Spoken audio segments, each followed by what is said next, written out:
right? So we'll start first with the constitutional law. What is the concept of constitutional law?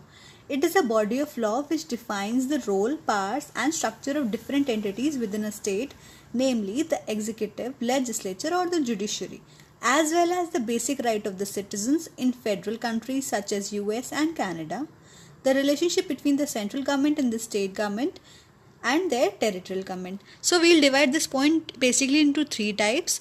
That first one, it defines the role and powers in the structure of different entities. ये क्या करता है, जो तीन entities हैं, executive, legislature and judiciary, इनके powers को, इनके स्ट्रक्चर को और इनके रोल को डिसाइड करता है.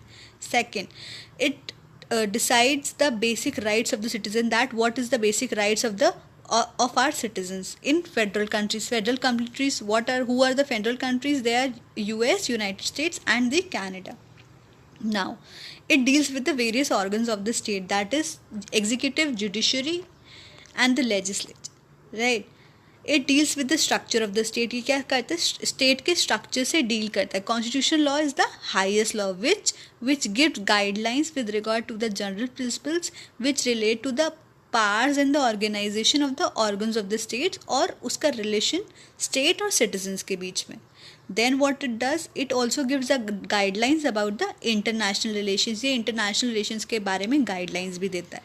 Now, what is constitutional law? इसकी definition क्या है? It embodies the rules and regulations. ये embody करता है rule और regulation. कौन सी? जो गवर्न कंट्री है, कंट्री को और उसके पीपल के राइट्स को. India and the citizen and the rights of the citizens of India, right? अब हर कंट्री का अपना कॉन्स्टिट्यूशन है.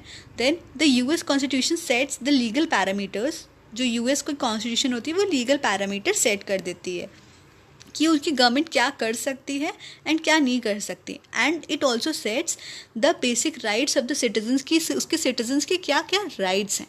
देन जो कॉन्स्टिट्यूशनल लॉ है, इट वॉज क्रिएटेड इन 1787 और ये एवर इवॉल्विंग डॉक्यूमेंट है जो क्या करता है, रिफ्लेक्शन होता है ऑन गोइंग चेंजेस. जो भी सोसाइटी की चेंजेस आती हैं उसके अकॉर्डिंग उसमें बहुत सारे अमेंडमेंट हो जाते हैं.